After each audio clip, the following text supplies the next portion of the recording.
Hello everyone, it's Mike from Chess Lifestyle, and today we are training 59 minutes of chess. It seems like the subscribers keep coming, and for anyone who's new to the channel, we are converting number of subscribers to seconds, converting that to minutes, and however many minutes that is, we train chess for the day, Monday, Wednesday, Friday.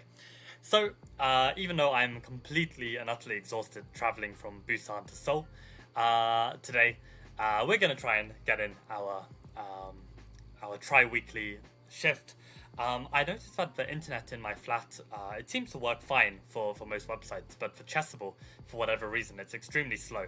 So I hope that won't affect the stream too much, but we'll just get into it and hope for the best. In fact, it's actually only two to 3 weeks away from my next classical tournament. So actually, it's really right around the corner now. So yeah, I probably need to start working a little bit more on my openings. Obviously, I'll do that off stream, and keep up my calculation training to make sure I am as sharp as possible going into the chess. Welcome, Anubarata Kamaka. I haven't seen you on the stream before, but welcome. Hope you're doing well. And Safsara's in the chat. Hello. You haven't told me you're rated. My rates are well, rates Safsara will discuss off stream. I think that's a more appropriate place. But also, I sent you some messages, and then you literally replied to one of them. So if you want more details, then you need to reply to more messages. That's how it works. Okay, black to play. Let's go. Okay, so our king is in the center, their king is in the corner, our queen and bishop are on a battery towards their king. We've got queen, rook, rook against queen, rook, rook, knight, bishop, bishop, knight, knight, bishop. So we've got bishop pair. Anything else to note? So we are a pawn down. In a way, we've got this light squared bishop strength eyeing up the king. So okay, move like knight g4 comes to mind, right? Because potentially we've got some combination here.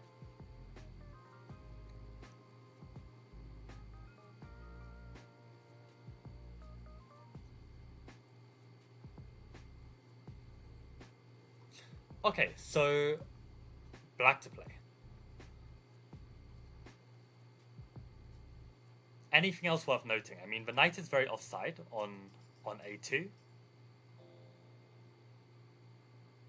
Everything else is pretty secure. Maybe the queen is a bit loose on e3.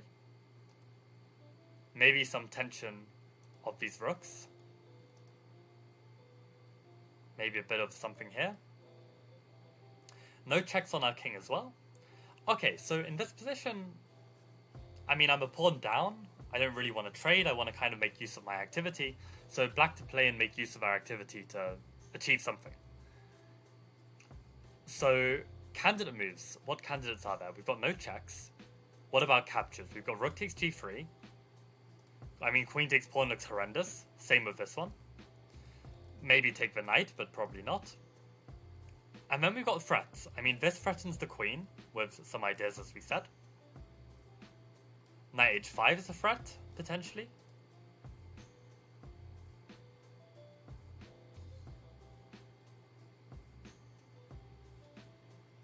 Any other threats? I mean, this maybe adds a bit of pressure in a nice way. So, okay. Let's have a quick look at our forcing moves first. So let's imagine this rook takes g3. They don't have to take, but let's say they do take us. Then what's the follow-up? We now do have a check. Queen h5 check, king g1.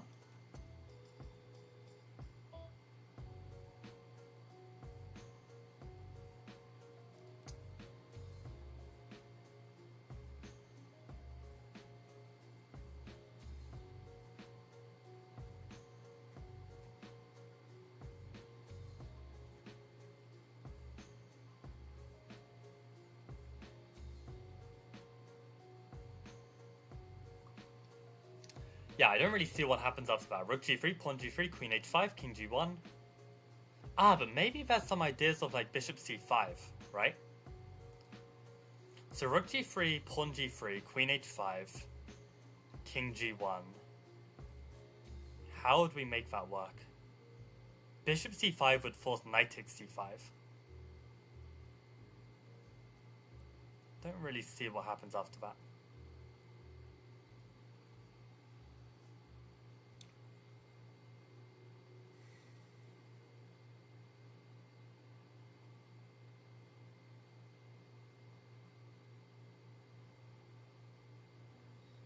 Okay, let's move on for now before we tunnel vision. Let's look at this knight g4. So knight g4. Again, they don't have to take. I mean, if they do take, they get checkmated in 1, right? So we're attacking their queen. They have no counter checks. Where can they go with this queen? Maybe like queen e2 or something?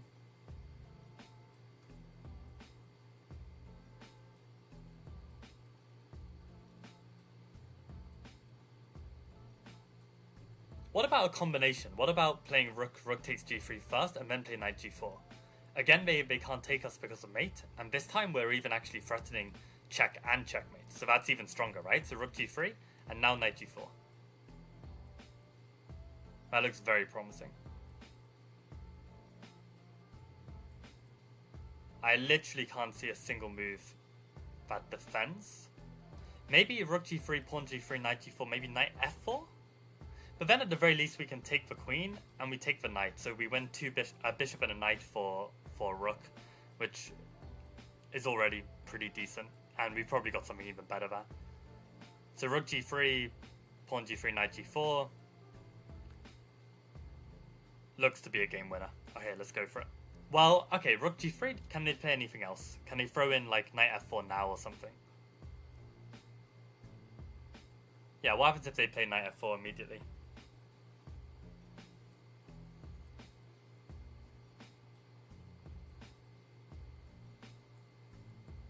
Ah, so annoying. Just when you think you've seen the whole solution. Rook g3, knight f4. What can we do?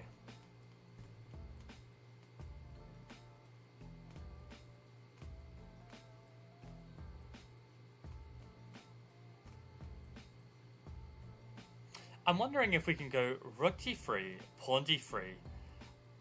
Rook g3, knight f4. We are a bishop up.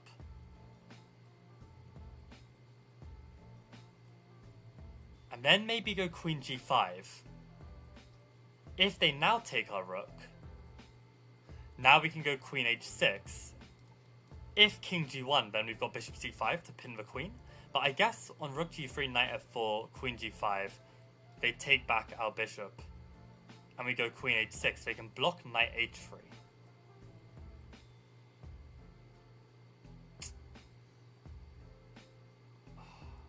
I mean, maybe we can play like knight g4 or something. Because the pawn can't take, because then we go queen takes h3. And we give mate. Rook g3, knight f4. Queen g5. Pawn takes g3.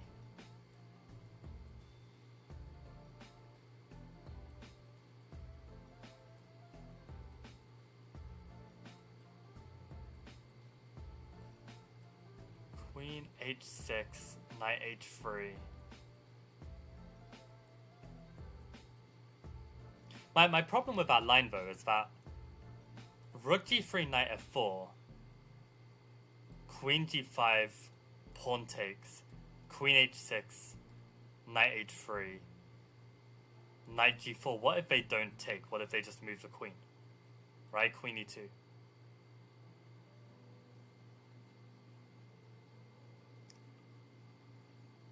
And then I'm down an exchange and a pawn from the starting position. Rook g3, pawn g3. No, rook g3, knight f4 is my problem.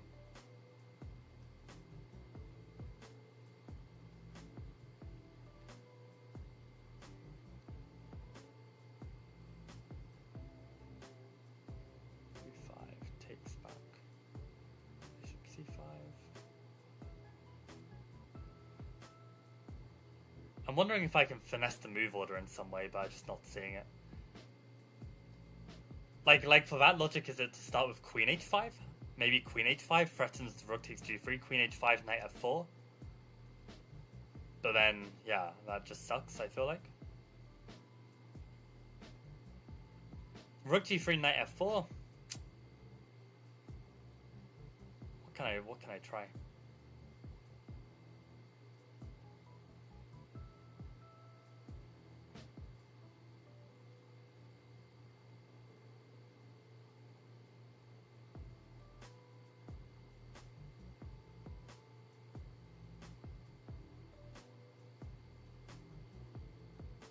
I mean, it's going to be rook g3. I know that's going to be the answer, but I just don't understand. Rook g3, pawn g3, knight f4. Queen g5. Wait, rook g3, knight f4, queen g5. Wait, did I miscount? Did I keep giving black like several moves? Or give white several moves? They just take here, and this is where I was stuck, right? This is where I was stuck.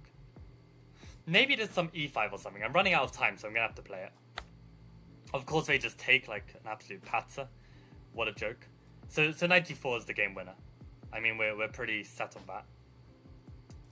Yeah, they've got literally no moves that can help. So knight g4. Oh, knight. Oh, but this is what I looked at, right? At the very least, we win the piece. I think maybe there was like some e5 in that other line where I was kind of stuck. But yeah, let's just play this. Okay. So, of course, Mr. Axel Smith doesn't cover the line because this book is low-key garbage. But let's look at it ourselves. If our internet will load, as I mentioned, yeah, it's pretty stuck. Okay, so let's have a look. So in this position, what if they try with knight f4? So queen g5 is what I wanted. And then takes on g3. Wow, many moves are winning. I mean, I guess it makes some sense. I mean, we sacrificed an exchange, but we still have a big attack. Queen h6 is apparently winning. Knight h3. Oh, the queen is hanging. Did anyone tell me that the queen is hanging? I could not see the queen is hanging. That was the limit of my visualization. I thought the queen h3 is just strong. And I missed so much here. I mean, I was thinking of the move knight g4 because pawn takes him and queen takes him and mate. But knight g4, of course, they would just take the queen. So yeah, shocking calculation as always. But you know, we're trying to improve.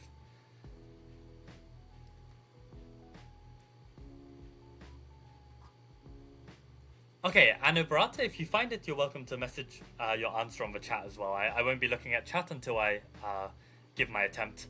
Yeah, queen hangs. Crazy, right? Yeah, I just did not see the queen hangs. Yeah, difficult to visualize for sure. Rook g3, knight f4, queen g5, h3, queen h6. Knight can't block because of a pin. Yeah, okay, so Hawker, you got it as well. Good job. Yeah, I just didn't see that this was something in the position. So yeah, poor form from me. Yeah, it would have been nice for this to be covered though, still, to show that this isn't testing, but yeah, I don't know. Maybe it's too obvious. I don't know. Anyway, let's do the next one. Welcome Josh to the stream, welcome Tricky, welcome Hawker as well. I haven't seen you here before, so welcome. Okay, let's go, let's do another one. So we're still on Alekhine, this time Alekhine losing, black to play. So we've got queen, rook, rook, bishop, knight, queen, rook, rook, bishop, bishop. I mean, the instant reaction is to play bishop takes f3, bishop takes f3, pawn f3, queen f3, and then hopefully give mate. But just have a quick further look. So we're 2 pawns down.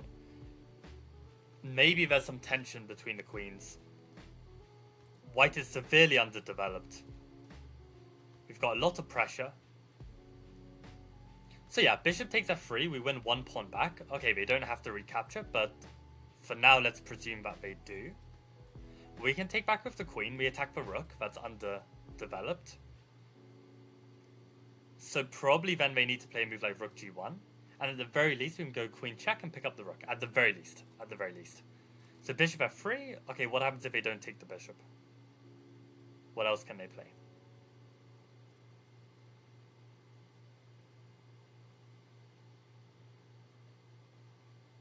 If they take on e6, I mean, you've even got this diagonal open then, but I don't know if there's a way to make use of it. I mean, you've also got the simple bishop g2, and if bishop takes, then we go queen check, king d1, and take the bishop, hitting the rook as well. I mean, it looks very promising. Yeah, and given the queen is hitting the rook, actually wherever the rook moves, like rook e1, then we can go knight f2 and pick up the queen. And if they throw in this in-between check, we can always go king h8. So I think that's just completely winning. Okay, they even just took immediately. And at the very least, we've got this and this. I mean, there's nothing more to consider, I think. Yeah, I mean, again, it's a joke that this is like the... Oh, I mean, actually, to be fair, there was queen h4. I completely missed that this was even possible. Also wins due to bishop h5 with threats of knight g3. Okay, so many winning moves. I didn't even see queen h4, so probably I should have, but okay, I mean, once you calculate one line is winning, then you can just go for it if you're confident. Anubrat says one thing wrong with me is that I'm extremely bad with notations. Yeah, it comes with practice. I would highly recommend that. I think Lichess even has a feature now, but there's an old app I used to use called Magnus Trainer, where you can kind of practice the notation. But you can even click Learn Coordinates, and I think there's like some challenge. Yeah, you got 30 seconds. Oh my god, F4, G4, D5, H7, E1. So it's just trying to speed up your understanding of where the squares are. And I kind of, like, each square has its own feeling to me. It's not like I need to, look at the coordinates each time. At least most of the time. Like, I'm pretty good at feeling it. I mean, okay, I've never tried this actually before. I mean, this looks like a newish feature. But, yeah, not bad. So I got score 24. Average score is white, 31. Average score is black, 24. So, okay, I guess I'm just average with this. I think white I could be faster. Let's see if I can beat 31. Let's do this very quickly. Just to... Alright, c5, b6, d1, e3, e1, b7, f8. Oh, that was a bit slow. g4, f6, f4, e4, c6, f2, e1, c1, d8, e7. Probably it's just my mouse speed that is slow, to be honest. g6, f8, d4, h7, d3, e5, b6, h5, f3, g8, e8, g3, d1. Okay, so tiny bit better than maybe this isn't actually average. Maybe this is like my average. I have no idea. Yeah, actually no. This looks like it's my average, and on one day I got 37. Today I got 34. So I must have done this at some point in the past. Yeah, my average score, not the others. He's not very smart. Screw you, Tricky. Screw you. But yeah, no, low-key true. Have you ever read the Mammoth Book of the World's Greatest Chess Games? I feel like I've heard of it because I almost got it for a student once, but no. Yeah, Anabrata says Queen H4 looks good as well. Yeah, that's nice. And I guess running with King E2 Tricky sounds a bit dodgy, to be honest. Okay, let's get back to training, but yeah, this can help your notation a little bit. Okay, so Alakine to win, black to play.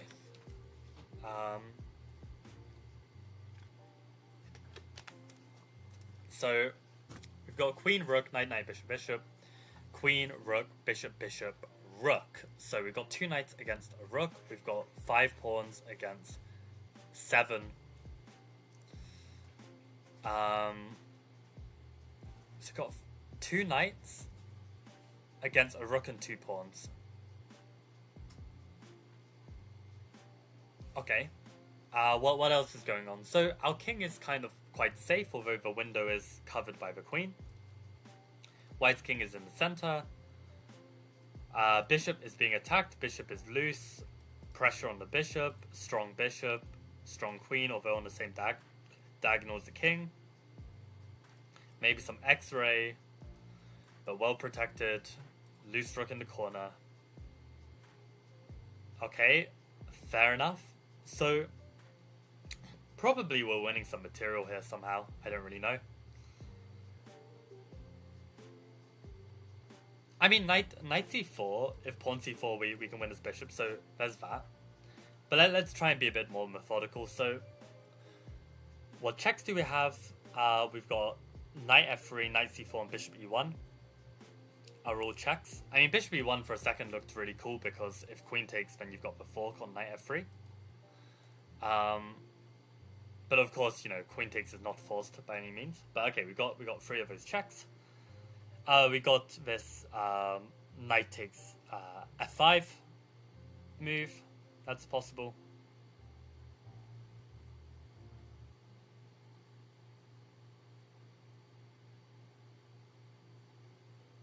Yeah, I don't know. Any other captures actually? Maybe knight takes d3 is a capture. Bishop takes e4 is a capture. Possible.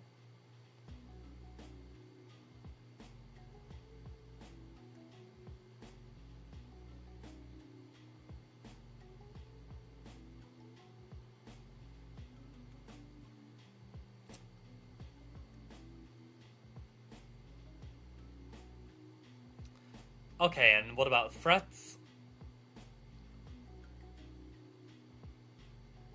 I don't know. c6 is the best I can come up with.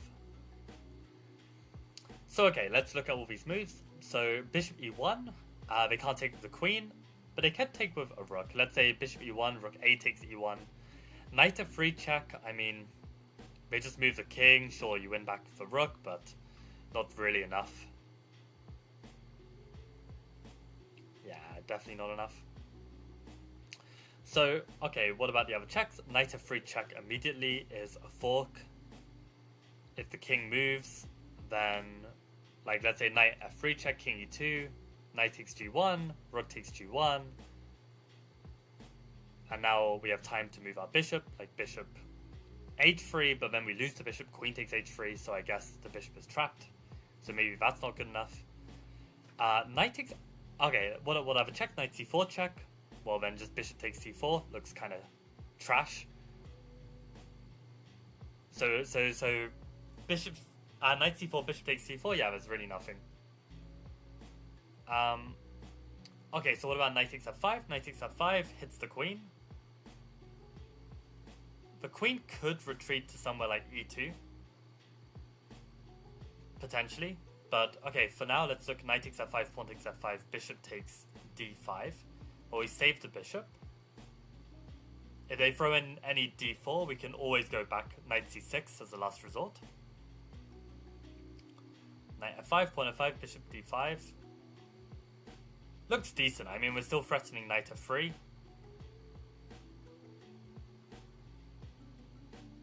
c6 in the starting position. c6, let's say bishop b3. How does that change anything? Probably nothing. Except weakens our pawn structure. Knight takes d3. Doesn't look like it goes anywhere. So after all that, I mean, knight takes f5 seems to be our best choice. I mean, knight f5, what if they just play queen e2? Knight f5, queen e2.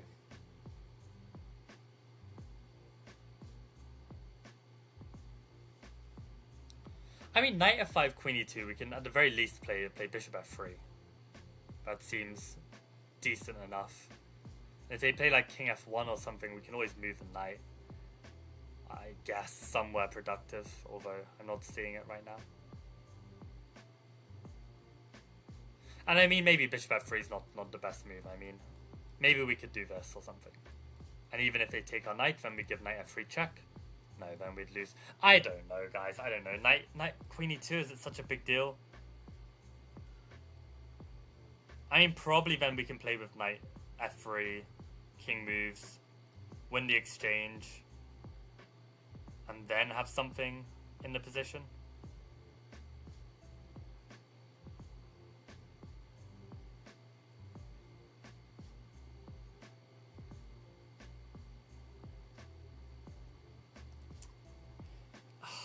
I mean, king on c2 would be a blunder there, right?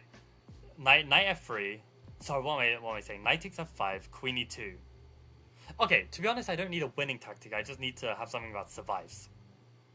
Right? I just need something that survives. So how can I survive?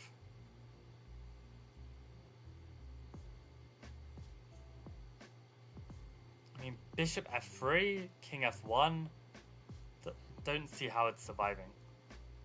Because this knight is still hanging. So, knight f5, queen e2. That is so annoying, these stupid sidelines. And I could easily just be, you know, not visualizing something just like the first example. Knight f3 check. Probably they need king d1. If the king is on c2, the queen will be loose in an important line.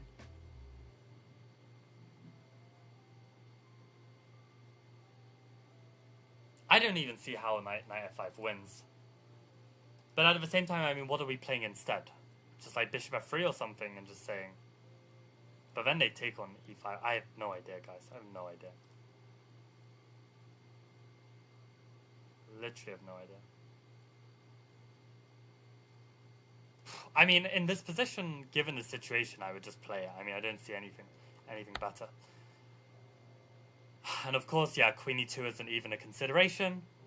Even though, of course, in a real over-the-board game, it absolutely has to be. So, shame we couldn't really work it out, but... yeah. After queen e2, which isn't even a clickable, so what are you doing, Chessable? Queen e2, at least it's being mentioned. Black has 3 different solutions. God damn it. Looks like knight f3 check is not a solution, though. Bishop f3, queen f1, and queen f6. Whoa. Queen f6 is such a tough move to find. Anyone who finds queen f6, I mean, just start playing FIDE tournaments and you'll get to FM easily, if you can find queen f6 here. Queen e2. Oh, okay, maybe not well, maybe FM, actually. Maybe your calculation can carry that hard. Knight f5, queen e2. Bishop g5. That's a nasty move. What the hell is bishop g5? Nah, I'm looking at these moves. What the hell is this? So, queen e2 in this position. Glad it was mentioned. Let's see how this works. So, bishop f3, queen f1, and then queen f6. So that if they take on e5, trying to remove a defender to win here... Jesus Christ, man. You got your queen h6. So they can't go c2 because of the fork. But they have to. That's crazy. That's crazy. Yeah. That's pretty insane.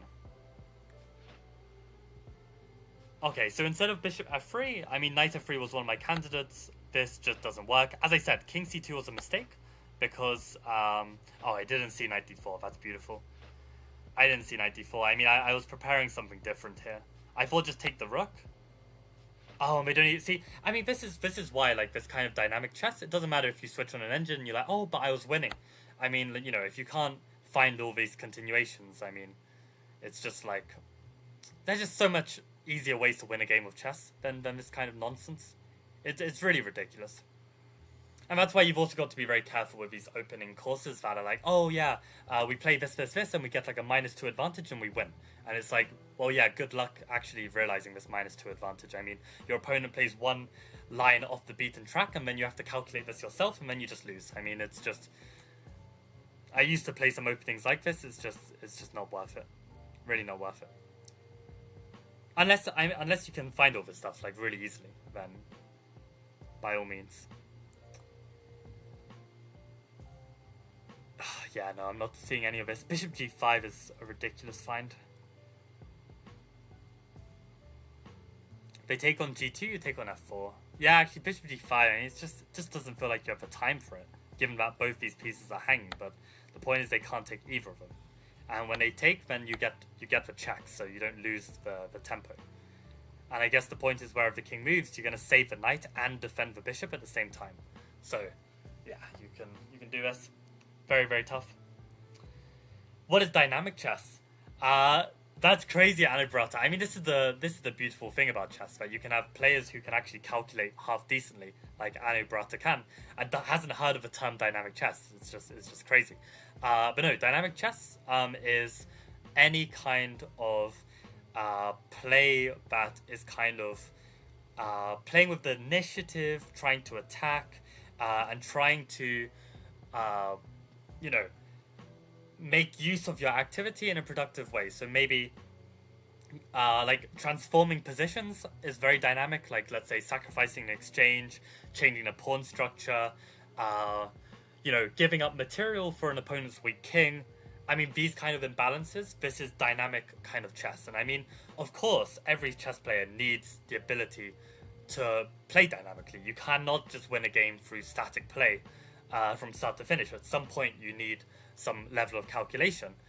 So, which is why, I'm working so hard on this aspect.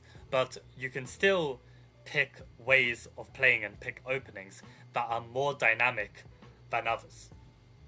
So if you just choose the openings that are less dynamic, you kind of reduce the impact that, if you're weak at this kind of stuff, then it reduces the impact that this can have on your overall results and game. So that's your long answer, Anibrata. Put a lot of pressure on without sacrificing anything. Interesting. I mean, yeah, I think putting pressure on is an absolutely fantastic way to get results in chess. The thing is, for me, what I found is that it helped me get to 2000 pretty quickly, but then I reached a cap where basically I could not get higher than that because my opponents can just defend too well, and my attacks weren't actually, completely bulletproof. They were just, a lot of pressure. So it depends what you're really gunning for. I mean, there's a lot of like attacking players that put a lot of pressure on their opponents that kind of get to that 1800 FIDE 2000 ECF level.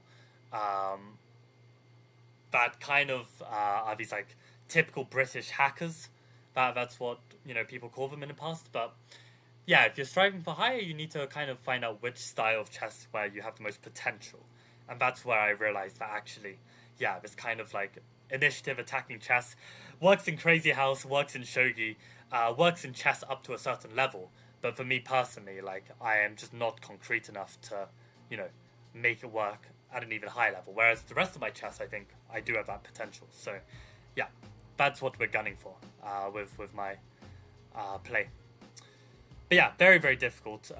And I really think that, yeah, Queen E2 needs to be seen. Otherwise, you shouldn't play this. And the fact that Axel Smith doesn't even say that, you need to play Queen E2, like he doesn't give a tick for seeing it, I think it's a bit lazy. But whatever. We can critique every single example in this book at this point. So, okay, let's keep going. More Alekhine White to play. Did you realize you have no potential, Tricky? I mean, I'm gonna say, Tricky, that one more comment like this, you just get blocked. I mean, there's literally it's not necessary to make these comments. Even like, I don't care if like you find it funny or something. It's just so unproductive. I don't find it funny, to be honest. So one more like this, and then you just get banned for like a month until I change my mind, which would have to take some time. So yeah.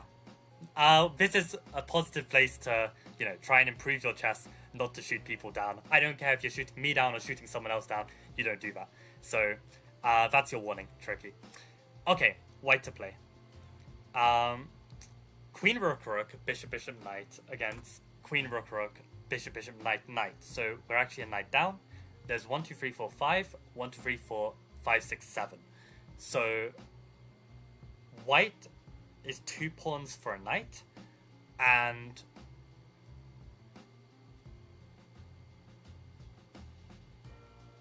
what to do. I'm definitely seeing some ideas with all of these pieces pointing towards the king side. I feel like there's probably going to be something here. The question is how to make it work. And yeah, when we're 2 pawns for a piece down, we definitely need enough counterplay to turn the tables. So definitely we need to be attacking in this position. Now, before we start looking at combinations, let's try and understand where our pieces stand. So we've got a loose bishop on d3, a loose knight on h4. Everything else is protected as far as I'm aware. Maybe we've got some x-ray pressure on the h6 pawn. Maybe we've got the rook coming down.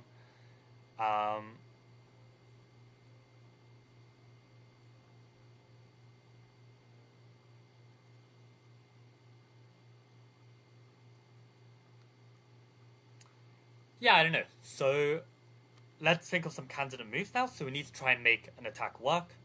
So okay, we should look at all of our checks to start with. I mean, even Queen G8, like as terrible as it looks, I mean, it could be good. So Queen G8 is one option. Knight G6 is another option. Um, Queen E8 is another option. These are all checks. Do I have any more checks? I don't think so. So now we need to look at the captures.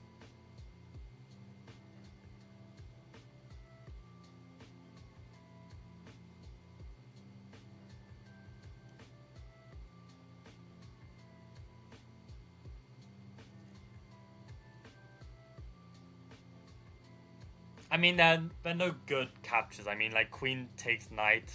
Just, I mean, surely not. Like, the rooks are not active enough. Maybe if the rook was on the open file already, maybe. But probably not. And okay, finally, then, do we have any threats? Maybe queen f5, but I mean, there is the knight on f6 guarding the square.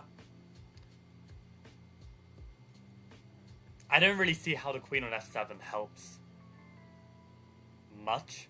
So okay, we've got a decent array of candidate moves. So in this position then, let's have a think. So knight g6 looks like the most promising of those candidates. King h7 is forced. We like forcing continuations. And let's very quickly think, do we have any candidates here? I mean, we've got a few different places we can put the knight. Knight f8 is the double check, so this is what we should look at first. King h8 is forced. And is there a follow-up at this moment? I mean, we've got perpetual if we want it, but obviously we want more. I'm not seeing it, so what about knight g6 and we play knight e7 instead? They can potentially block, although if they block, then we take with check and we actually win a piece with check. So that looks promising. I mean, we might lose the knight on e7 in the end, but it looks promising.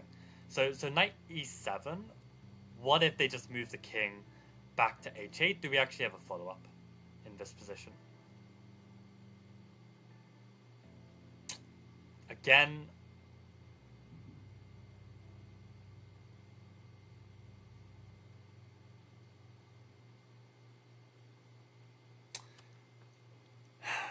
I don't see it. So what about if we recycle the knight the other way? I mean, can we play like knight e5? And if they go king h8, is that any different? I mean, maybe we can put the knight on f7 then, and that forces king g8, which is starting to look very, very promising. And then we have knight takes h6 with double check. If king f8, we mate on f7, and if king h8, then we've got queen g8, and no matter if they take with knight or rook, we've got knight f7 with smothered mate. So that's probably it. Queen g6, king h7, and knight e5. I think that's working. After knight e5 check, though, they can block now that our queen is disconnected. So that's very annoying. I wonder if there's any other way I can get to f7. I mean, here, I mean, it doesn't work, right? They just take with the king. So knight g6, king h7, knight e5. What if they block? What if they block like this? Do I have a follow-up? I mean, maybe I can play queen g6, check, defended by my knight, and wherever the king moves, then I'll just take the bishop on e4. And at least I win a piece, so that's at least promising. And what if they try and block with the bishop? At the very least, I can trade with check, knight takes, queen check, and then the king moves, and then I take, and I win material. So, yeah, I'm pretty certain that this is the answer. Let's go for it. So, the idea was to play knight e5, and then we're going to get this very pretty line that has the smothered checkmate. And they're actually going to let us play it. That's very nice of them. Let's go. Good stuff. Okay, let's catch up on all the chat with Tricky bricking it. Okay, welcome Frizz to the stream. A month is very serious indeed. Yeah, I don't stand for any of this nonsense. Okay, you can get to GM. I mean, I wouldn't be that keen, but okay, like, this is a better attitude, right? We should try and bring each other up. You found the draw, okay, yeah, but we can definitely do better. You first need to calculate the checks exactly, which is what I did, I'm pretty sure. This long line from Anbarata of knight check, knight back, outpost, bishop checks. Yeah, I can't understand this. I need the notation, unfortunately. Knight g6 stands out as the first move, but what after? Queen f5. Yeah, no, I think this knight e5 is the key move. This is the tricky one to consider, because I think knight f8 and knight e7 look somehow more promising than bringing the knight backwards like this. But yeah, this knight e5 is a blowout, exactly, Nicola. Welcome to the stream. I haven't seen you here before, so yeah, how did you come across Chess Lifestyle? And actually a few people are new here, like Funny Guy and Chess Fortnite. Welcome to the stream. We don't win a piece on e4 because the rook also defends it. I don't think it does. The rook on e8 is blocked by the knight on e5. So we will have that blocked. So bishop e4 we can take, and we can play queen g6 and pick up the knight, but actually taking the rook is even stronger. Yeah. What did Tricky do? Noyan asked. Okay, you have to scroll back. I mean, Tricky just, making some absolutely unnecessary comments. And yeah, luckily, thank God, I'm just a random streamer that has freedom to basically do whatever I want. As opposed to, let's say, imagine being a school teacher, right? And like a student like insults you. Like, what, you have to like put up with it? It's like shocking. Or like, let's say you're a doctor, right? And the patient that you are like tirelessly working on starts to insult you. Let's say the patient you're working on happens to be racist, right? And you just have to treat them anyway. If you do anything wrong, I mean, you just lose your job. Like, how trash is that? I mean, if I'm the one who's actually trying to help, right, and then I'm the one who gets insulted, I mean, like, at that point, like, I just don't give a crap. Like, I could not be a doctor, let's put it that way. Yeah, weren't you my ex-coach? Exactly, tricky. But no, I mean, I would coach you again, coach you and Safsara and the gang. But yeah, I don't know. I don't think your parents were too keen. Exactly, we had a rough breakup. Yeah, if I ever respond to your Leechus messages, Safsara, then we can work out some coaching. I hope we do. Or at least you do something to train. I mean, I think it would be good. Yeah, okay, I should clarify, me using the racist example isn't relevant to Tricky's situation. So, yeah, not to make any accidental accusations is what I'm trying to say. Oh, that's cool, Anabrata. Anabrata says, the teachers here beat the shit out of a student if they insult them. I mean, okay, if I could work in whichever country you're in, Anabrata, then hell yeah. Like, I'd be down. Like, that would make my life so much easier if I can resort to violence to deal with this shithousery. Yeah, maybe I'll work in wherever you are. Where are you? Where are you in the world, Anabrata? We need to stop the time when chat is going crazy. Honestly, Funny Guy, that's actually a very fair comment. So, without further ado, let's get back to training. Okay, so we've got Queen Rook Rook, Queen Rook Rook, Knight Knight Bishop Bishop, Knight Knight Bishop Bishop, 1 2 3 7 4 7. Okay, equal material. Both sides of castle queen side.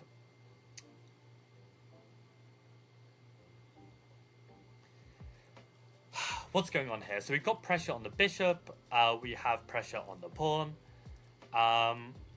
Maybe, I mean, immediately this idea of f5 looks kind of cute because maybe we can win the exchange this way. Anything else to note? Not really. I mean, maybe there's some x-ray pressure here. The bishop is loose. Maybe the queen is a bit vulnerable somehow. But okay. Any checks in this position? No. Any captures? Yeah, plenty of captures. Threats. Okay, we've got this f5 idea. So let's try and calculate f5. If we go f5, they don't have to respond. They don't have to take. Like, what could they play instead? They could take on e5 as well. They don't have any counter checks. They don't have any counter threats. I don't think. Yeah, so f5 they either have to take or take the knight. So let's imagine we take the pawn. Actually, let me get rid of this possibility first. Let me see what happens. Well, it's actually very simple. We just take with the pawn, and we're hitting both pieces now. So this should win the piece. Yeah, the knight can't go anywhere. Productive. The bishop is stuck. So yeah, this is good. So okay, f5 they have to take. And at this moment, the whole idea is to take back. And again, well, in this position actually is not trapped, right? The knight is defending the bishop. So f5, they do have bishop h5. And that's a very big problem. Having said that, the file is open for potential attacks. So I wonder if now we can change strat actually. Maybe we can go knight g6 instead. Right? Because if they take back, then we win the bishop. So you see, this is why it's so important to evaluate the position before you start calculating. Otherwise, you might never notice that you've got this move. Unless you're very tactically gifted and you just see this stuff naturally. I mean, then, okay, maybe you don't have to evaluate. But for a lot of people, you do. So knight g6, I mean, this is extremely forcing. So then this just looks completely winning, right? If they take... and we play this, any in-between moves, I really don't see any. Don't see any at all. And let's just make sure we're not getting our queen trapped at the very end. So let's say they take back, I don't know, with this pawn. And we take the queen. No, I don't see a way they can trap my queen. Like any rook e8, we're always escaping. So, okay. And you see, this is the level of thoroughness that you need when you're calculating. Of course, like, if you're just there to, like, get the correct answer, I mean, you can play this f5 move, like, 5 minutes ago. But the point is, in a real game, it's not a puzzle, right? In a real game, literally there could be resources in the position. So you have to practice looking for every little detail in the position. Otherwise, you will suffer when you calculate in a real game. So, okay, let's just double check, because we didn't actually look at f takes. We only looked at h takes, but this is the idea. We are 100% getting out, right? I mean, there's so many squares that we can make use of, so yeah, we can take this. Okay, very nice. Let's go. There to e takes f and bishop h5. Good. Okay, so Tricky says it's an easy puzzle. Okay, f5, e5, knight g6. Good job. And okay, good that Josh, you're also finding this bishop h5.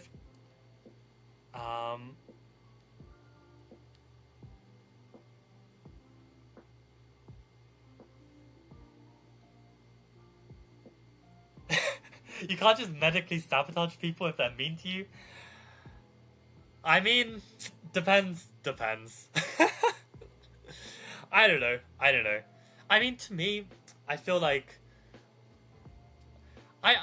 you know, the intent of an action is as bad as the consequence of the action. Like, I think people have very different opinions of this, like how bad is intent versus how bad is the actual action itself. And I think for a society, it's better to think more consequentially, like judge the action. I judge murder as bad because the action of murder is very bad. Whereas, let's say, okay, we're getting very off topic, but let's say the intent of murder is you murdered someone because, you know, they killed your whole family and raped your cousins, and you had proof of this, which you weren't able to prove in a court, and you took it upon yourself to kill them because that was the best justice that you could see.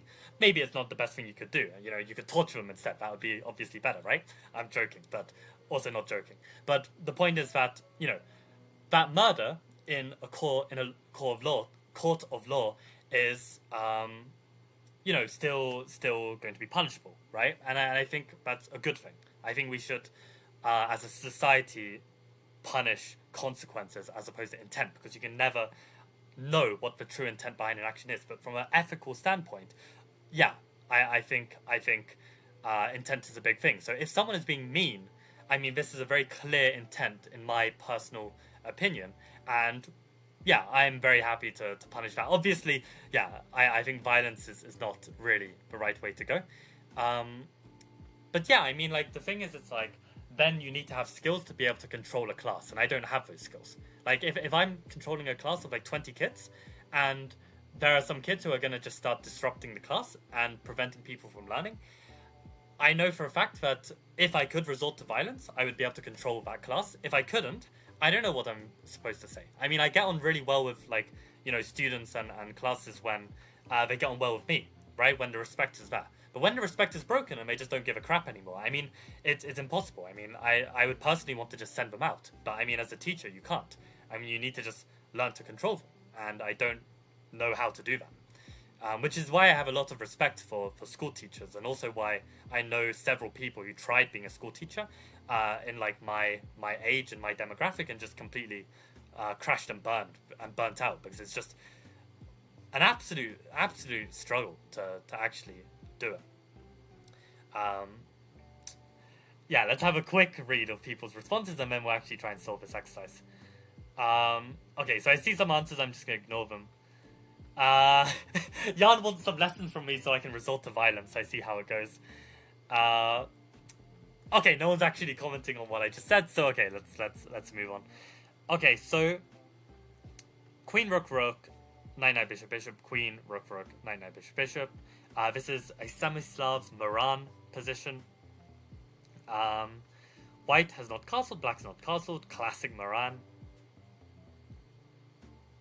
And white to play, so I guess we've got some kind of combo here. I mean, you know, immediately this king looks so awful, and these kind of ideas start to jump out in the position.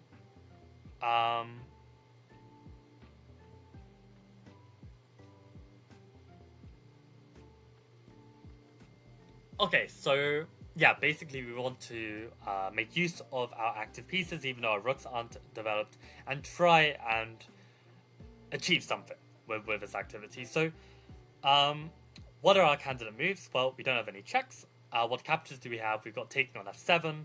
I guess taking on d7 and c6 are possible captures too, probably unlikely. Taking on b5 probably doesn't help or make a difference to the position. Although maybe AB, rook a7 could have something, but okay, probably not. In terms of threats, I think bishop g6 looks really, really tempting to me. Maybe knight g5 could be another tempting move. Maybe knight g6 could be tempting. Yeah, those are all the tempting looking moves to me. So let's now start calculating. I think I want to go with the one that feels most promising to me, which is actually bishop g6.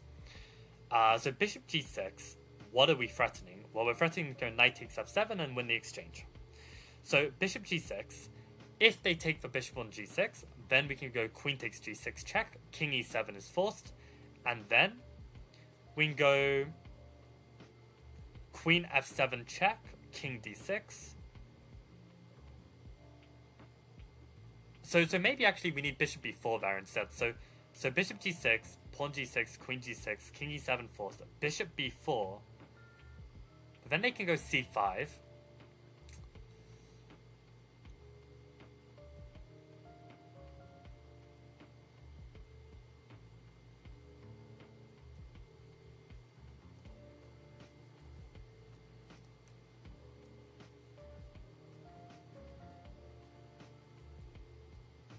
Yeah, it's messy. Okay, so bishop g6, pawn g6. Do I have anything better there? I mean, queen g6 really looks like the only play. King e7.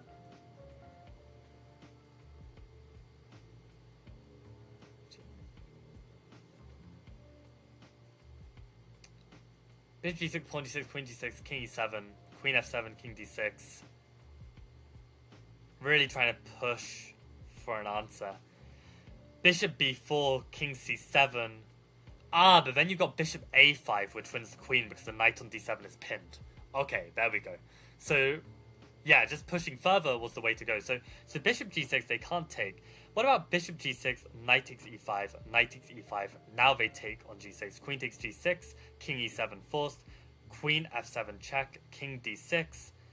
At the very, very least, we can take the bishop on b7, and we've won a pawn. At the very least, we've probably got even better. Probably like bishop b4 is just winning on the spot. So with that in mind, I mean, bishop g6 looks very promising. I mean, bishop g6, pawn g6, queen g6, king e7, queen f7, king d6, bishop b4 check. I mean, they've also got c5 in this position.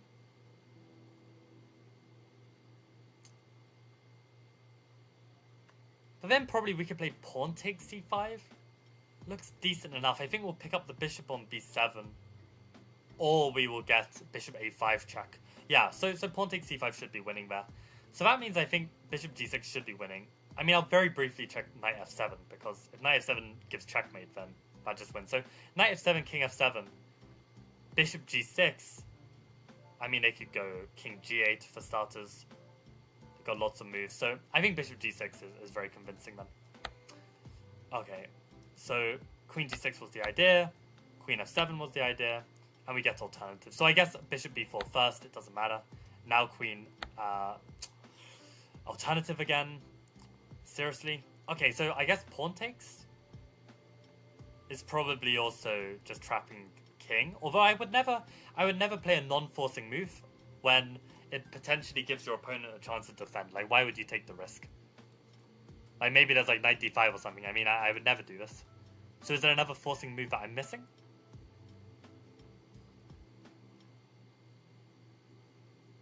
I mean, in my personal opinion, I think this wins. Let's try it. Yeah. So for some reason, Alekhine plays a non-forcing move. And now the point was queen f7, and at the very least we can take this. But to be honest, so many moves are looking promising here, like rook d1, which I didn't even consider before. Although they can potentially block. What's the best way to finesse this? Probably just take the bishop, to be honest. I mean, why get so fancy? Yeah. Okay, nice. So knight e5 does not change anything. Rook c7 trying to hold, that's a nice move, but bishop a5.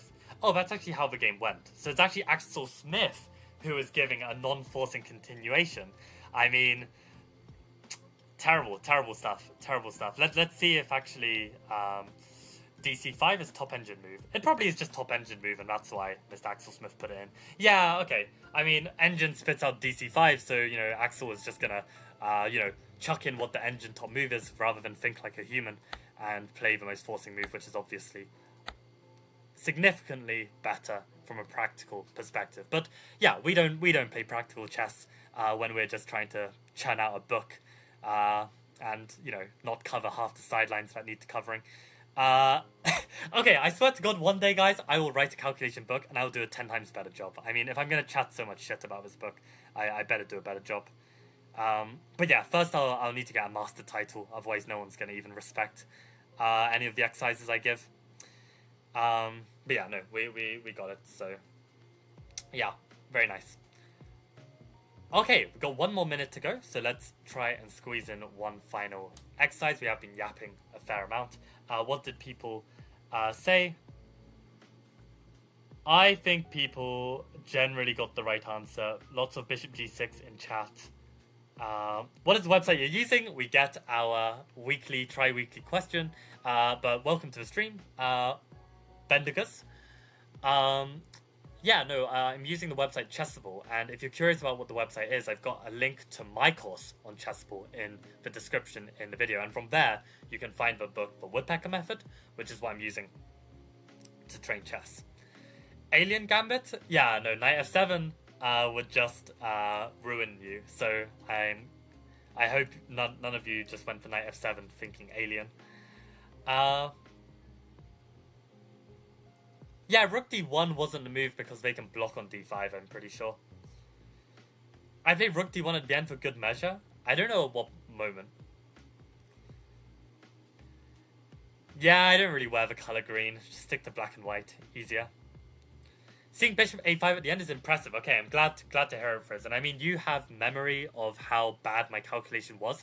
So, appreciate these kind of messages to remind myself that I am getting better at this. So that's really good. For the record, in all this yapping, I just saw, isn't this just checkmate? Here? But I guess queen g7, king g7, there's also king g8. So you need to be sure that you're winning here, check. But then they're kind of running, right? They're doing this, so we need to be a bit more careful. But okay, now I'm very tempted for what if rook h8, king f7, now queen g7, right? Because if they run, then we take on f8. And if they take the queen, then are we now checkmating? Or not? Maybe not, right? Rook h7, king g6. Check, king back to g7. Maybe we're picking up the queen at some point? Man, I don't know. Anyway, we're tunnel visioning and not getting anywhere. So Queen, rook, rook, knight. Queen, rook, rook, knight. They've got an extra bishop. 1, 3, 4, 5, 6. 1, 3, 5, 6. So white to play. Yeah, we're a whole bishop down. So, but obviously we've got a huge attack on their king. Queen is pressuring g7. The rooks are doubled on the open h file. The knight is threatening to come in. Potentially we can push g6. The pawn is covering f6 and h6 right now. Black's pieces are all secure except for their queen, which is hanging. So okay, candidate moves involve queen g7, involve rook h8.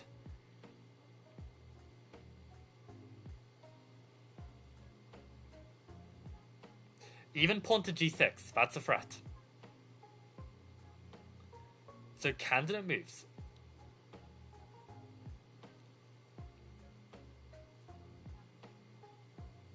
Okay, I mean, yeah, those are my candidates, right? To try and get over king. So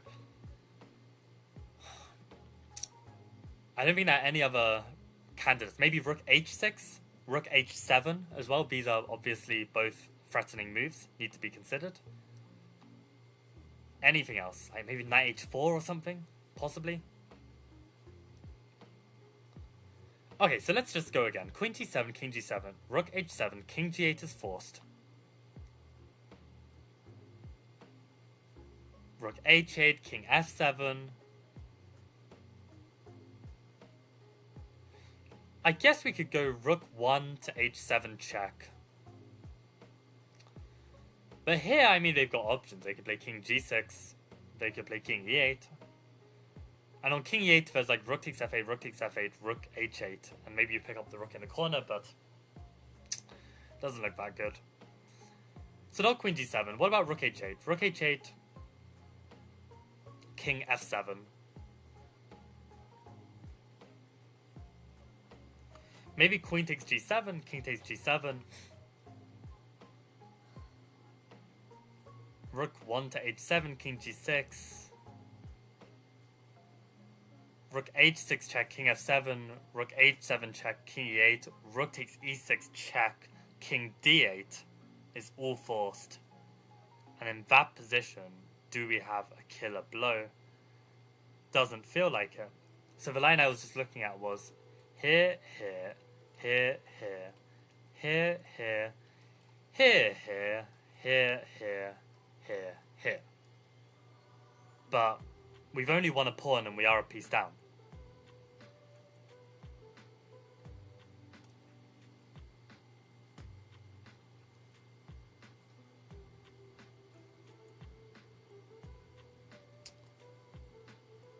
Rook h8, king f7, queen g7, king g7.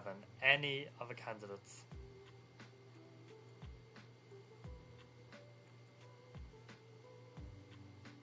Like maybe like pushing the pawn or something at some point within a variation is good.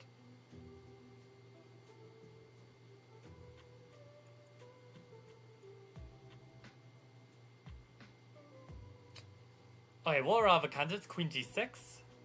Then what? Pawn g6, queen g6, rook h8, king f7. Not really seeing it. Okay, what about rook h7? Rook h7, if they defend rook f7, then rook h8 is checkmate. Rook h7, queen f7, then rook h8 is checkmate. Rook h7. What else can we try? Queen g6. Rook h7, queen g6. Then we can bring the other rook to h6. If the pawn takes, then queen h8 is checkmate. So rook h7, queen g6, the other rook to h6. Looks like it wins. That's a pretty sweet move. Although, let's be sure. Rook h7, queen g6, the other rook to h6. Maybe they can take on h7. We take back, king takes. And then we're down a lot of material. 7, queen g6. Very annoying.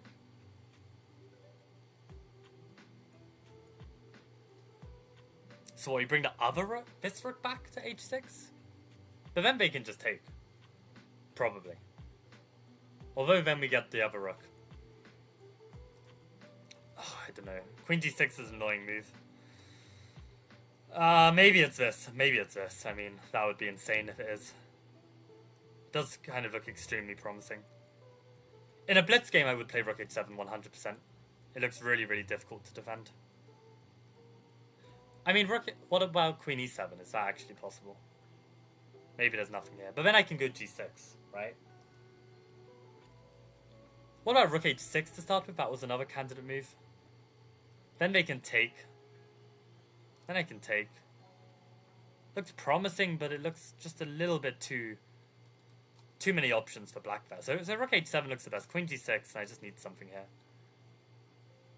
Probably this rook back, as crazy as that looks. If pawn takes now, and then we bring the other rook in. Nah, it's just not working, is it? I'll just go queen g7, you got nothing. Absolutely nothing. Rook h7, queen g6. Just got nothing there. Rook to h6.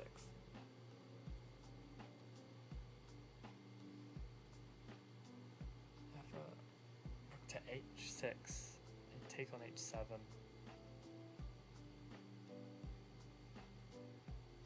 Oh, man, I'm running out of time, unfortunately. Just cannot see this one. I mean, another consideration is rook h8 first and now bring back the rook to h7. If this makes a difference. Because now if queen g6, then we can go rook h6.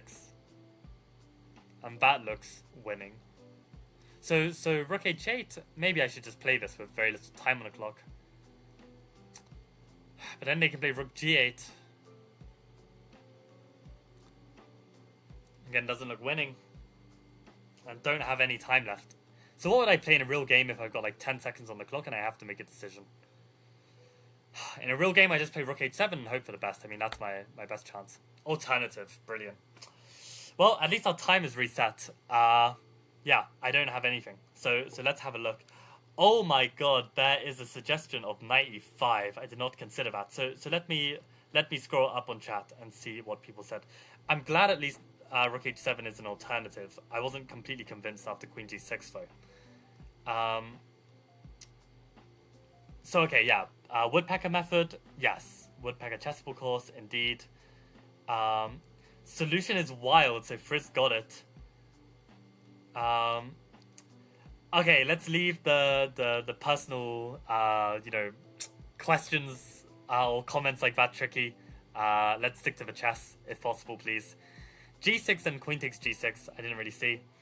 Frizz move spoiler, knight e5. What the hell, knight e5? Okay, let me see if I can calculate knight e5. Knight e5. I mean, you know what? Like, trying to do Frizz's rule of saying that always look for any move that possibly disrupts the defense. It did cross my mind for a second, but I just thought, there's no way. There's no way this helps with anything, ever. So how does this help with anything ever? I mean, they just take it.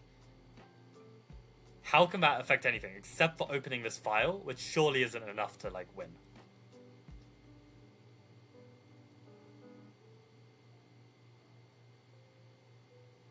Oh, but it is, because the point is you've got queen c4. That's the difference. Knight e5, if pawn takes and... Wait. But wait, if we go rook h7 first and they go queen g6, maybe now knight e5 would have been the killer. No, but then they can take on g5 with check. I mean, the logic I'm trying to get to is, like, if I could get this position and force queen g6 here, then I've got queen c4 check, which wins. Because rook f7 and then rook h8. But the problem is if I go knight e5 and they take with the pawn, well, I don't have time for this. Because I'll just take my queen. Oh my god, is it knight e5? Pawn e5, queen c4 anyway? The queen takes on c4 and then we go g6? Could that be it?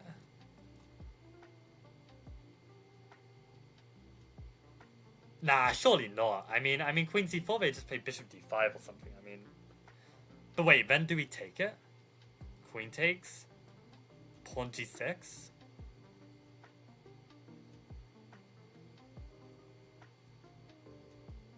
That's utterly ridiculous.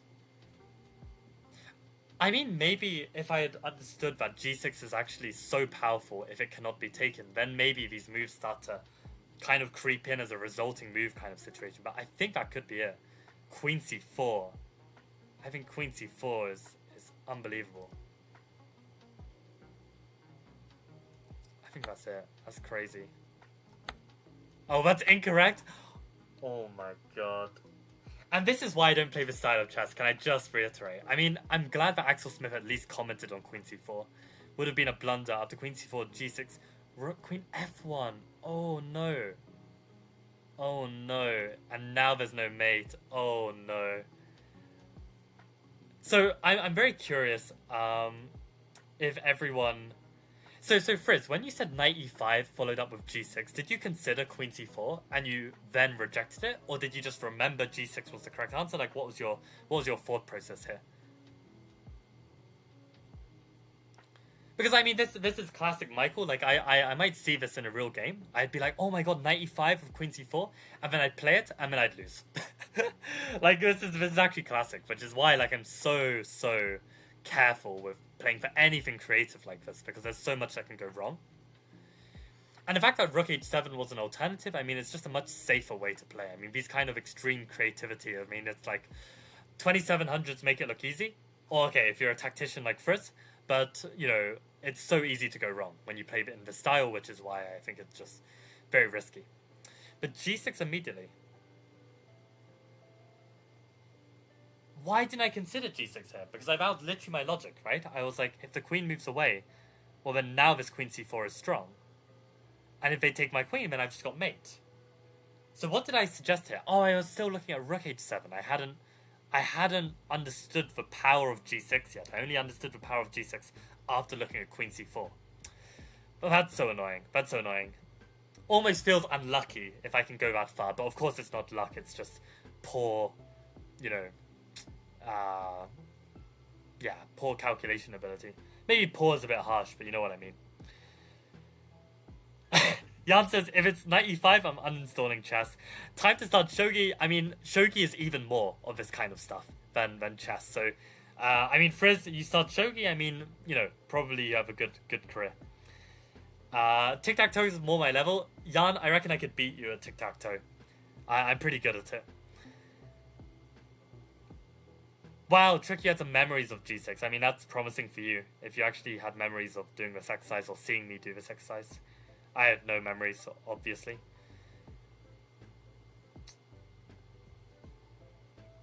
Stop capping, you did not consider knight e5? When did I say that I considered knight e5? I think rook h7 is winning, but not as much. Knight e5 is knockout. You can play g6 before you can protect. g6 first, yeah. Some Indian calculation could have helped you. Possibly. I mean, Indian calculation is, like, known to be stronger than the rest of the world, which I wholeheartedly believe.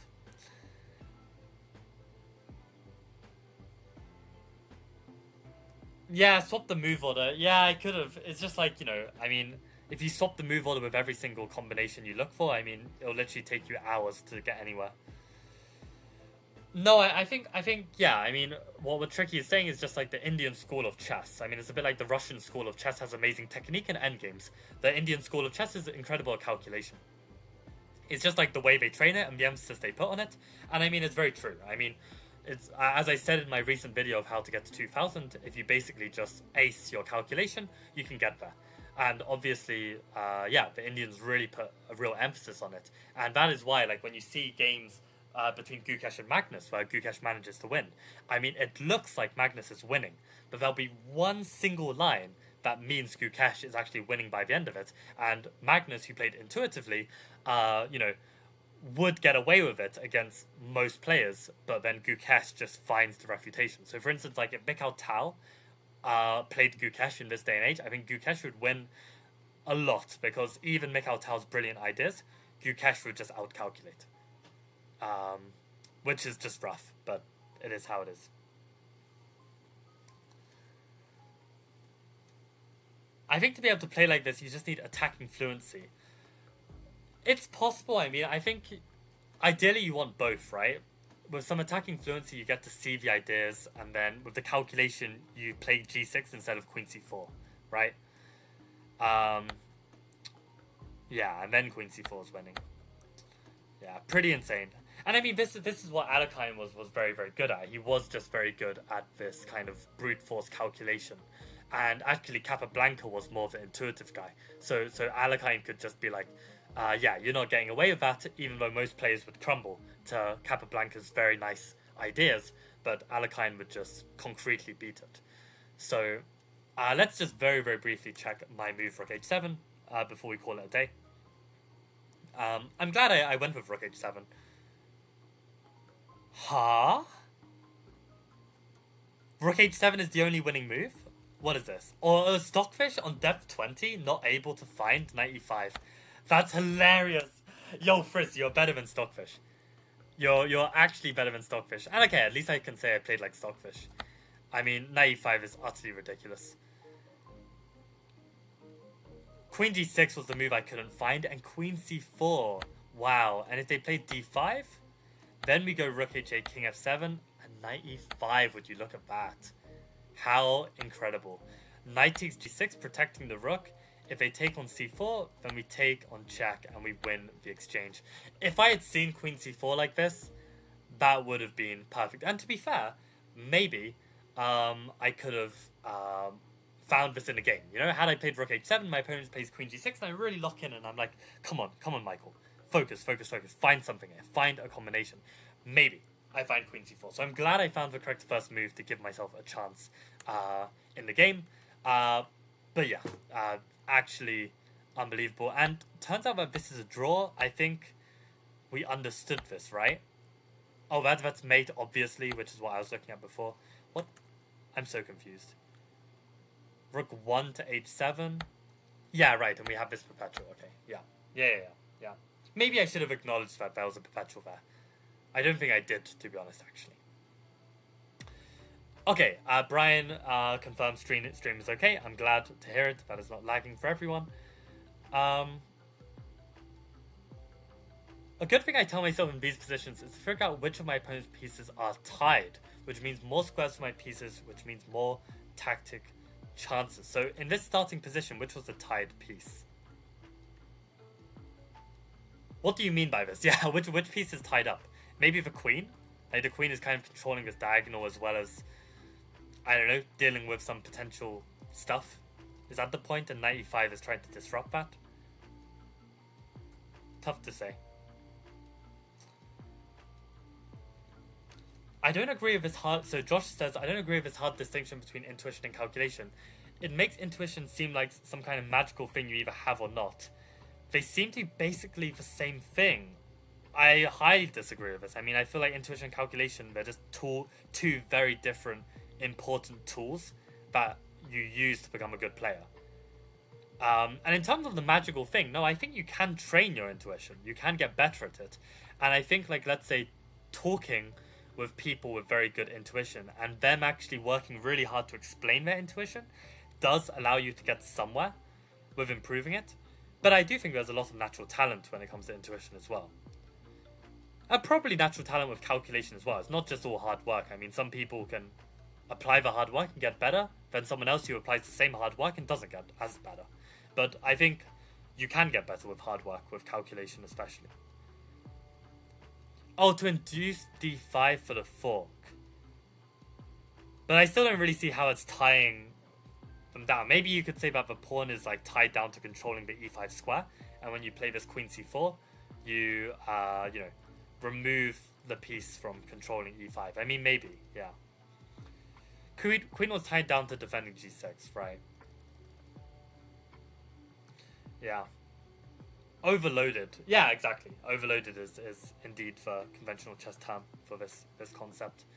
But yeah, it's difficult to see the pieces overloaded in this sense. I mean, it's like so subtle.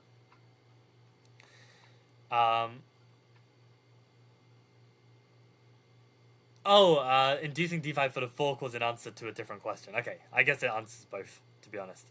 But yeah, that makes sense too. But okay, guys. We did a bunch of Aliakin puzzles today.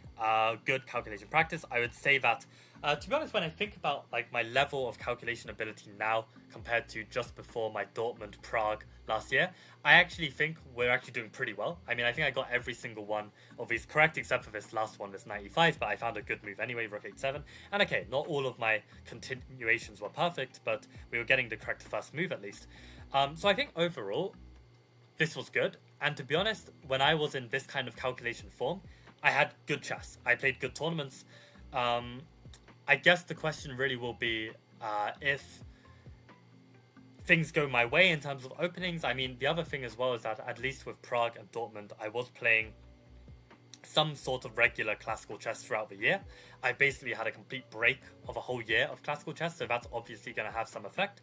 But it's too early to say whether it could have a negative effect or a positive effect. I think better just not to deep it and just go there and play the best chess of my life. So 2-3 weeks to go before my first tournament, 9-rounder in Spain. Really serious, tough tournament. Going to be very exciting. No easy games for sure. So exciting times ahead. And on that note, guys, I will call it a day. Thank you for the tactics today. Were great. Glad you put the jokes in, Tricky. Appreciate the well done as well. And good stuff. See you guys all on Wednesday for some more training. Okay.